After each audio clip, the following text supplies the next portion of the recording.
now for something completely different. Remember, we're talking about turning on the cheap. So I'm still working on these cutoffs. I've got this piece of walnut. Now, I could make, it's 3/4 inch, I could make a nice little platter out of this, but it'd be kind of small, and I mean, you use a change dish or whatever. Walnut's just really pretty, and I love working with it. So what I'm going to do is something a little different this time. I have some circles drawn on here, and if you've watched Gary's videos, the Papa 1947, he goes into a lot of detail on and depth on how to create such a thing as this. For example, he shows you a much better diagram than mine, but I basically took the radius of the piece that I'm working on, and I drew it out, and I marked the angle that I want, which this is 45 degrees. He shows you how to do some at 60 and 55 and whatnot to get a more sweeping edge of the bowl. This one is a little too small for that, so it's going to be straight 45. So I just drew a 45-degree angle, and then figured out how thick I kind of wanted the rings to be, and then segmented it up and drew that out. And so that's where I got the measurements for my rings. Now, like I said, I'm going to cut these at a 45-degree angle. How do we do that? Well, again, Gary shows you a couple of ways to make a really nice jig that you can put at any angle. But you got to have, you start with a flat tool rest. I don't have one of those. But I do have these tool rests that I had made years ago out of angle iron. And so I cobbled up, it don't look real pretty, but it'll do the trick. I've got some magnets on the inside so that it will stick to the angle. And I just cobbled this up. This is just proof of concept. If it was something I was going to use over and over again, and I made it out of scrap oak. If it was something, or cut-offs, if I was going to do something over and over again, I might make it a little more presentable, but it's 45 degrees. Now all I have to do is make sure that this is square with the front of the bowl, and then I can run my thin parting tool through this at 45 degrees. The problem is, my thin parting tool, I've got the wide Sorby, which isn't good for doing these kinds of rings. You need something thinner. So I bought a Carter & Son thin parting tool.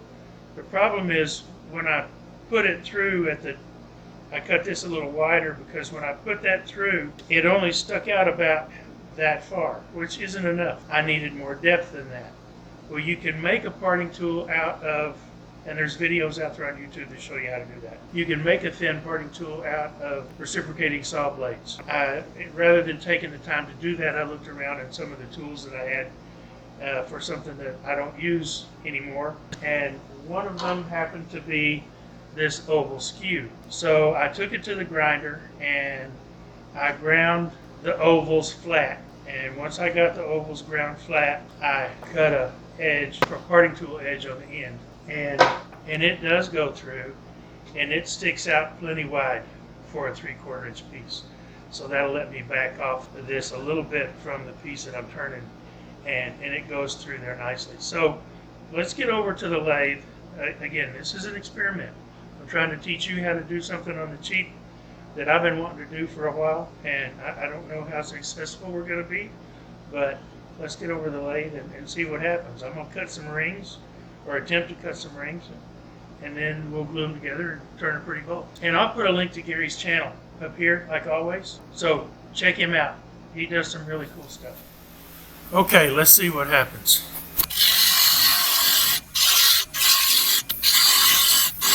I wanted it to cut its way through, not burn its way through.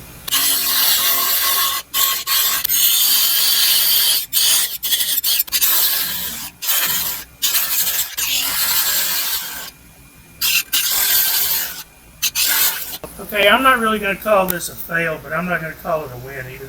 Proof of concept works here. This is going to take some refining. For the time being, now that I've got it cut and the angle started, I can go through and finish it. So what I may do is use the Carter tool to start the cut with this on, and then take it off and finish it. So I'll do something more about this later.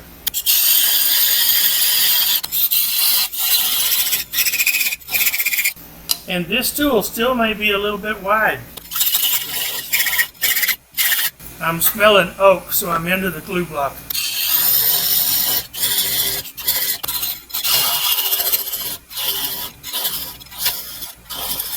That's going to be a little bitty bottom. So now we'll take this over to the bench and I'll apply some denatured alcohol back here. Smooth these fuzzies up and get these glued up and we'll see what happens. It's not going to be the prettiest of the bowls, but you know, I've not done one of these before. Okay, let's get these glued up before I knock these fuzzies back.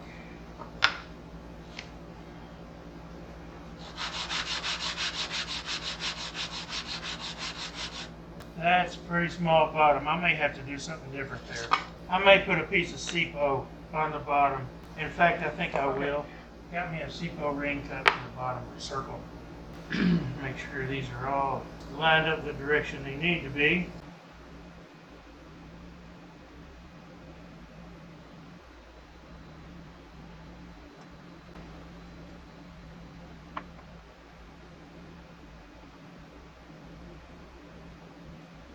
If my cuts were smoother, I could align them better, but they're not.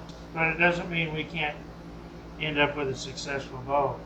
Hopefully the grain's still going to line up. I'm trying to make sure that it does.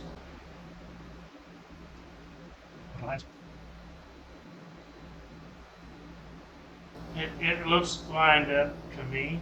We'll find out when I start turning it how lined up I actually am.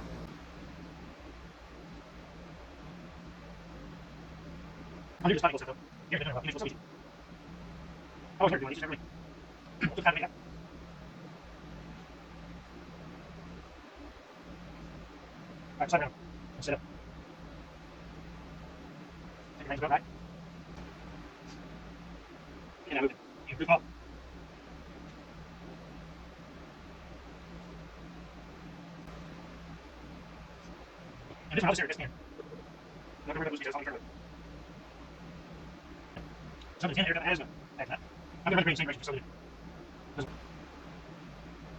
that's pretty close. I haven't made one of those fancy presses like Gary has, but I have some weights.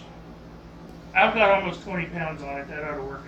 So I'll let this sit overnight and let it dry up, and then we'll put it on the lathe and see what we can do with it. Okay, I've got this sitting on here, and it's up against this chuck. It's not chucked, it's just up against it. That's about as true as I'm going to get this weird thing. I'm going to make it round first, turn a small tenon, and then I'll make this round.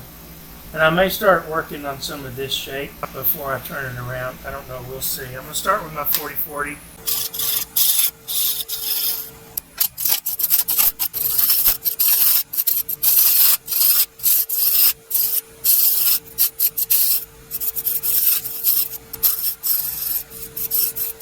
I wonder if it's my computer or if it's the camera. Well, it looks like I'm going to have to send this camera back. Not the one you're seeing, but the one that I've got up here, the new one.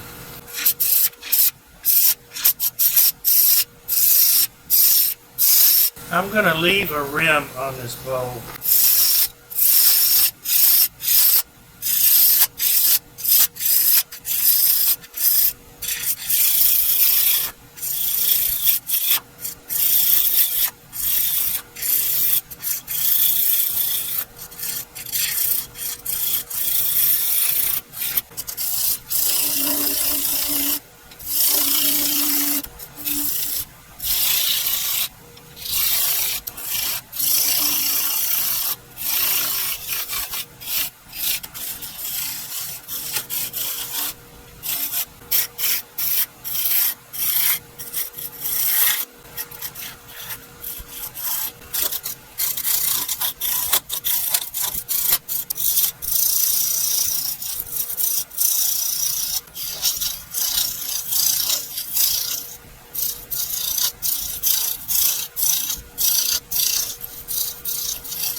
think that'll work.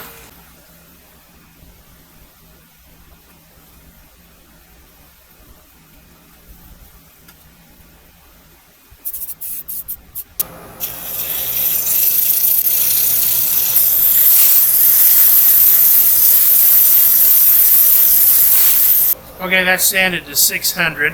Looks pretty good. I almost got grain alignment. I'm not sure why I didn't. I'm putting pressure this way to make sure the piece is centered and pushed tight against the jaws. It shouldn't take me long to hollow this out. Okay, I've got my Triton back on.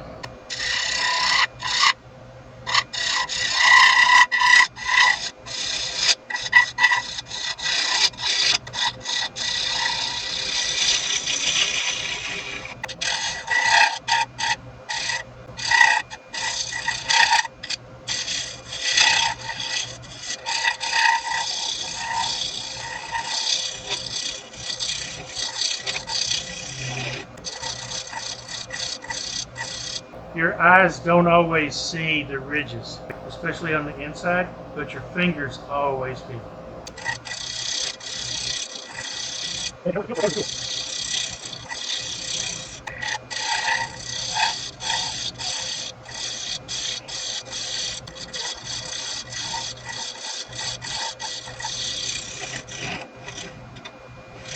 As usual, I'm going to sand this in reverse. I don't know how well this is going to get down in there. We'll find out.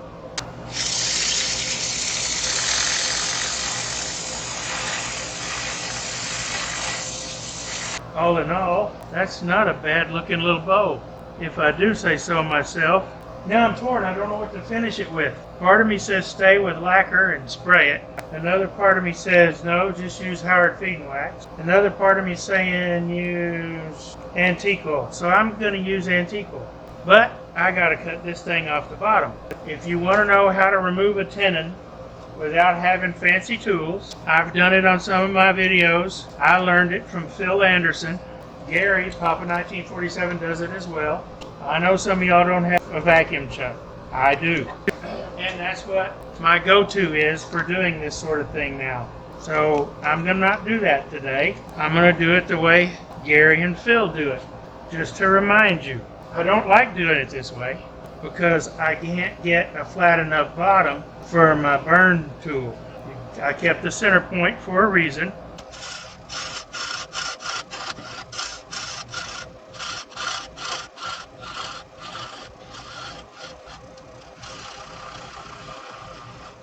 So I'm changing to a 3/8 spindle gouge.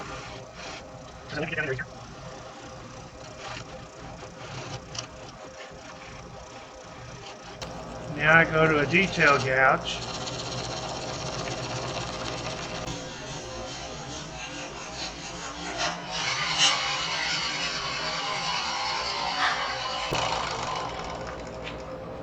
And it broke out before I expected it to.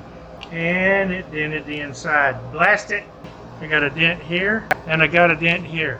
I didn't expect this to break out as soon as it did. Oh, and it messed this up too. I pretty much ruined this bowl. But what I'm going to do is I'm going to put some water on here and a damp paper towel on here. And I'm going to hold a piece of metal to it that kind of conforms. And I'm going to heat it up and swell that wood back up. At least that's what I'm trying to do. I'm going to do the same thing over here. This I'll just have to return once I chuck it up. And I'm going to use my vacuum chuck this time. I'm just showing you can use this method.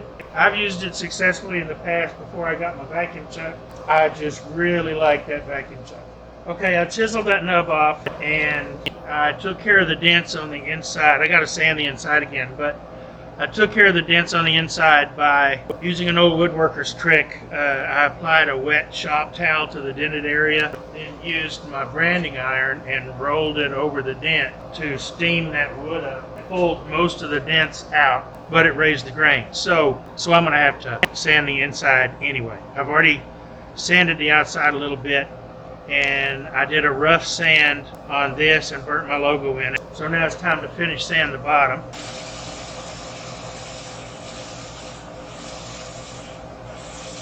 Okay, that's the bottom done. I'll turn it around and start with 180 and see if that does it.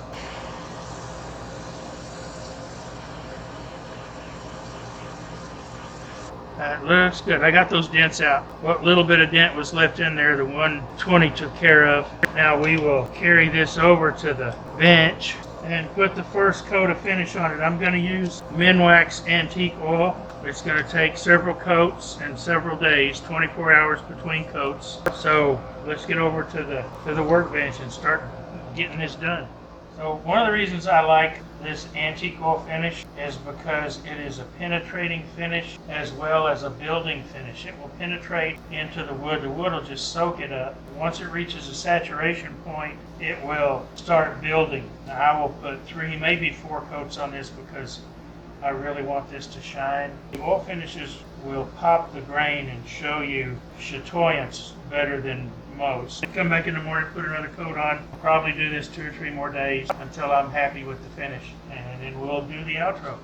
Okay, I've got enough finish on here, so it's time to polish it up. My go-to for polishing final finishes is typically Axe abrasive paste. Use the link below in the description. You see it on the screen, and enter this code for a 10% discount off of your order. Okay, I'm going to start it off slow. Let it right down and do its thing.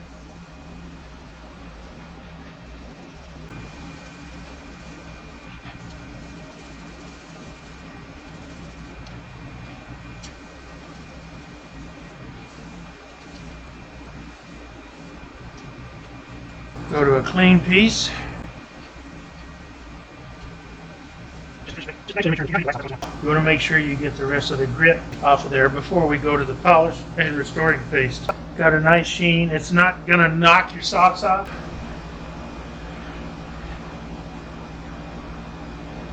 Now we'll apply some Axe polish and restoring paste. Rub it in good all over. And we'll let that sit a few minutes before we buff it out. Okay, it's been long enough. Rub it in some.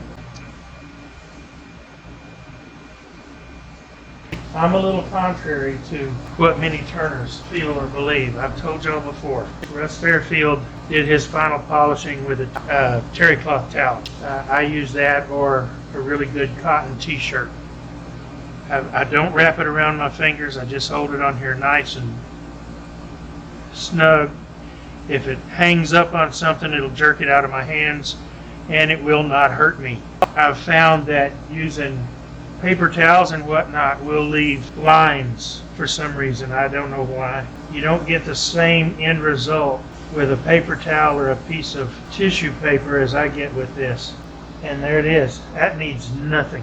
Absolutely nothing. Got a nice gloss to it. You can see the chatoyance in that walnut. Walnut always has some nice color shift with the light. Now let's turn it around to the bottom.